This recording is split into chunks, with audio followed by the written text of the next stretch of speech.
or DNA, DNA is made out of two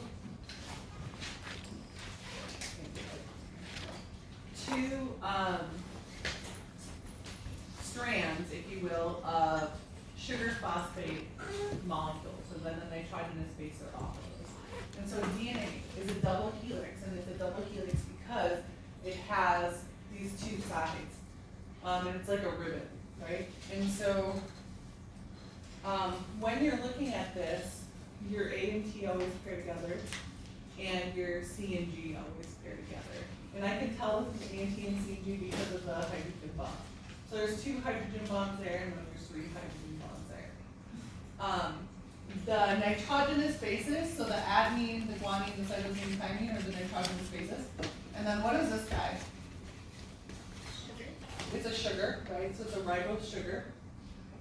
Or because it's DNA, is it ribose or deoxyribose? Deoxyribose. So it's a deoxyribose sugar and then a phosphate. Okay. At the differences, or look at things. So if you look at the differences, here's DNA, here's RNA, right?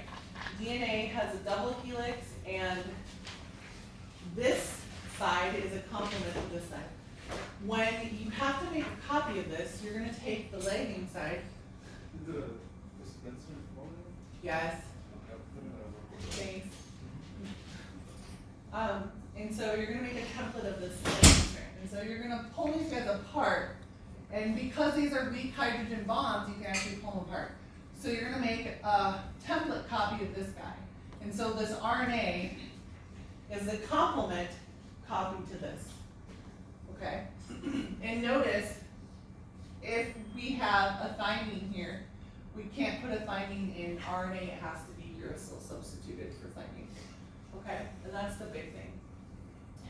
So this takes a complement code of this, and then this RNA is going to go into the cytoplasm and be decoded, turned into a protein.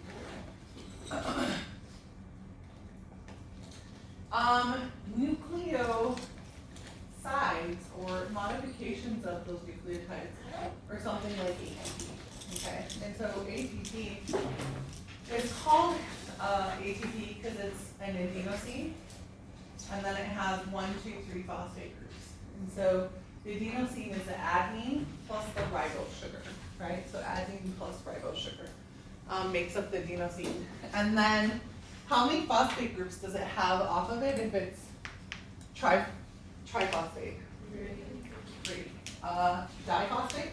2. Good. So here's your adenine, which is the same adenine that you find in DNA and RNA. Here's your ribose, right? The only difference is instead of having 1 phosphate, you have 3 phosphates stuck together. Okay? And remember, these are high energy bonds. And so you're going to store energy in these bonds. Why do we store energy in these bonds? It's a really stable molecule. How do we get these guys to stick next to one another? When they're negative, you have to put energy into this. So I have to use ATP to make this. But it's better than taking in glucose or fats and making a whole nother ATP molecule because of that, like going through digestion and whatnot. So this might not seem energetically favorable to you guys because you're like, well, you have to use ATP to make this, and you have to use ATP to make this. Yes, but it's better than getting it from the environment and having to assimilate it that way. So this configuration has a lot of energy because it's one negative group next to another negative group next to a negative 2 group, a lot of energy. And so when we use these guys for enzymes, they're just going to bind to the enzyme, snap this one off, and you're going to release that energy to the enzyme. It's going to do work.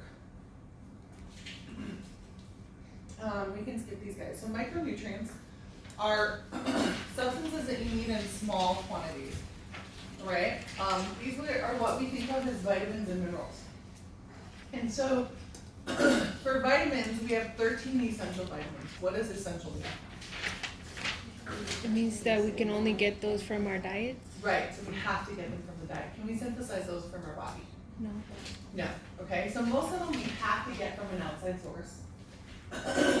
Where do we get most of the vitamins from, guys? Good, primarily fruits, and vegetables as well, but primarily fruits, right? The ones that can be synthesized by the body are D and K, right? And so I want you to know how these guys are synthesized. What's the purpose of these? These guys are gonna function as coenzymes, so they're gonna bind to enzymes to make those enzymes functional. Let's talk about vitamin D for a second. How do we synthesize vitamin D? It's synthesized in the body using sunlight, okay? So, and I'll show you that reaction in a second. But once we have activated vitamin D, it's gonna go to the small intestine and it's gonna allow calcium to get pulled from the intestine into the bloodstream. And so normally, where do you see vitamin D added? To our bones or no? Vitamin D is usually like in milk or dairy products, right? So like if you look at milk, and orange juice, right? So they add vitamin D. Usually they'll add calcium and vitamin D to orange juice, which is kind of weird. But anytime you have a product that has calcium in it, if it doesn't have naturally occurring vitamin D, then you're going to add vitamin D to it to help absorb that calcium. So you find it in like dairy products. So when you're at the grocery store next, look at the milk products and they'll say vitamin D is added, calcium is added to help, but to get that calcium. This is how we make it naturally. So guys, you only need to sit in the sun about 20 minutes 3 times a week to get enough vitamin D. Okay, it's not a lot of time.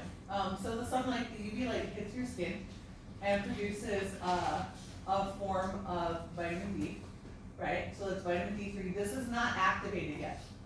It's going to go to the liver, get modified. It's going to turn into 25 hydroxyvitamin D3. It's going to go to the kidney, then it's going to become activated. Okay. Once it becomes activated, then it's going to go to the small intestine and pull in calcium from the small intestine. You can also get it from fish, meats, and supplements, right?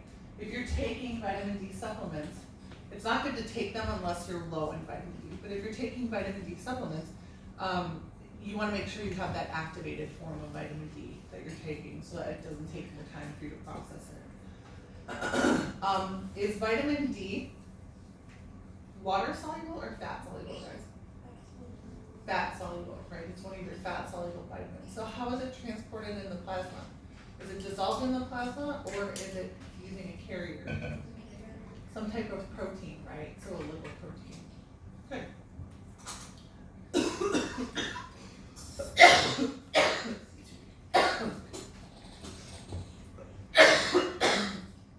Vitamin K is the other one.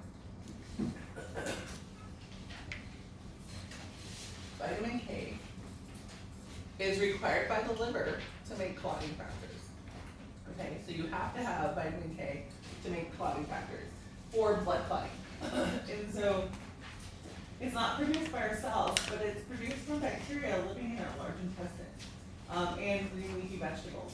So those bacteria, once we eat the green leafies, those bacteria go crazy and they synthesize vitamin K for us.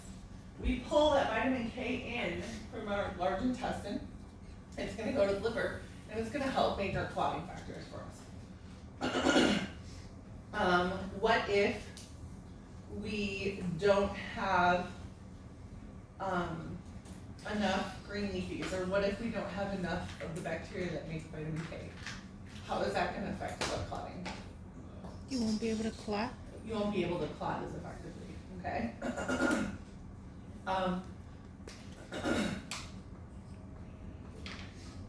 Let's say you form clots randomly. What am I going to give you so that you don't form clots as easily? Good. Some type of blood thinner that's going to block vitamin K from making blood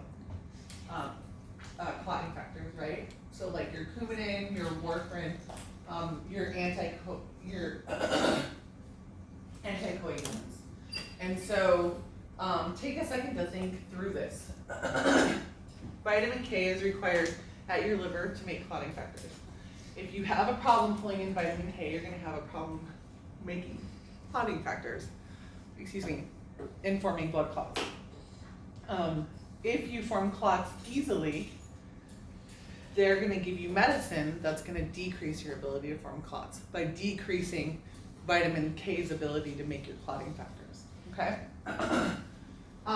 And so when people are on some type of drug therapy that prevents clotting, they tell them to not eat excessive green leafy vegetables. Why would that be a good idea? What if I am on an anticoagulant and I eat a whole bunch of spinach? What is that spinach doing? Ultimately, you're making what from that spinach? Vitamin K. Vitamin K, and so I'm making more clotting factors. Do I want to do that if I have a likelihood of clotting? No. And so they tell you when you're on an anticoagulant to keep whatever your green leafies are, keep it constant, because that's going to affect your clotting ability. I'll give you another example. Last time my dad went into the hospital, his blood clotting ability was really low. So he's on warfarin, and normally his INR should be between, at about 2, right? His was like 0.5. And so he was, or was it? No, it was really high. It was around 3. And so, and he was bleeding excessively. And so to slow down the bleeding, they gave him vitamin K. Does that make sense to you? So they gave him vitamin K, and then they gave him plasma proteins. So they gave him a bunch of plasma and albumin. And so the goal of that was to make sure you had enough vitamin K to make clotting factors and enough platelets to clot as well. So it's really interesting how they use this therapeutic. Hydrophilic vitamins can be dissolved in the plasma, right? So they're not stored in the body, they're excreted in the urine. So when we talk about hydrophilic vitamins, think of vitamin C, right? Vitamin C is found in orange juice. You drink excess orange juice, you don't have to worry about toxifying yourself with vitamin C. You pee it out. Hydrophobic vitamins are not soluble in water. They're stored in our body fat. So they're transported by lipoproteins and by albumin in the plasma, and they're stored in our body fat. Because they're stored in our body fat, you guys, it is possible to have excess of these guys. Okay, it is possible to toxify your system because of those. So let's say I have low vitamin D, and the doctor's like, oh, we'll take 1,000 units of vitamin D. And I'm like, oh, well, if I'm low on 1,000 units, why not I just take 5,000 units a day? And so I start taking 5,000 units. Is that a good idea? No, why not?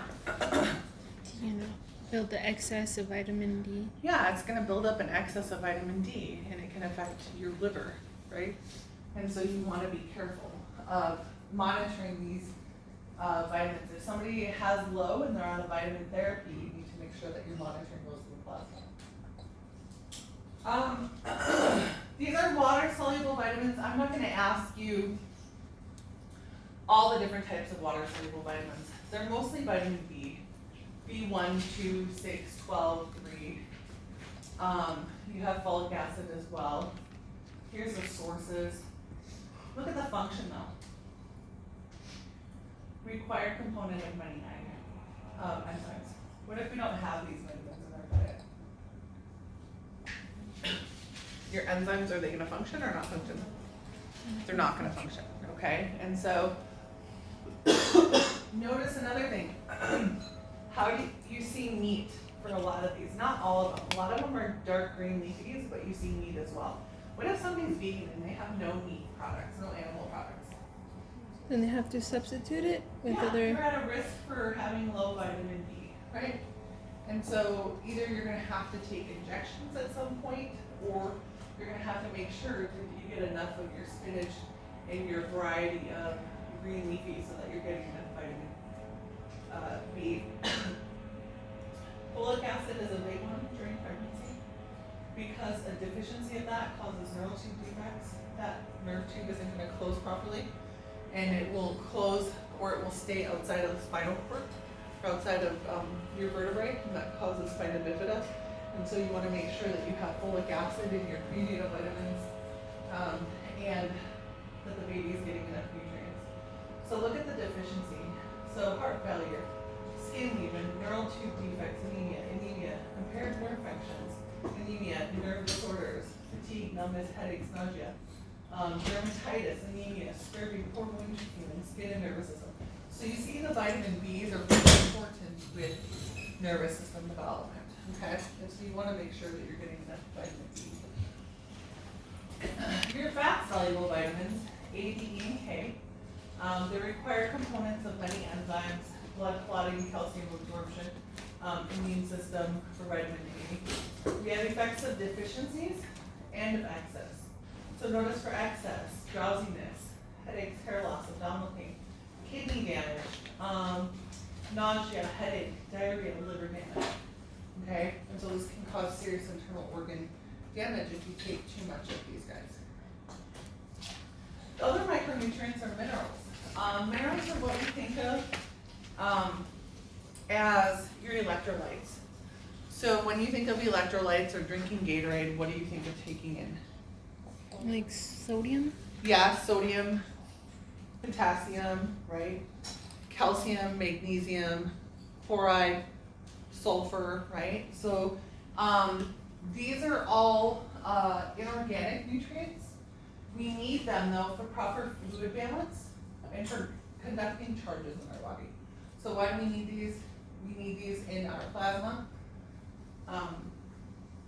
We need these in our cells and outside of our cells to conduct charges. And we need them to lay down bone matrix as well, okay? You have to get these guys from the diet. So here's your minerals, here's your sources, right? Functions, you can read all of those.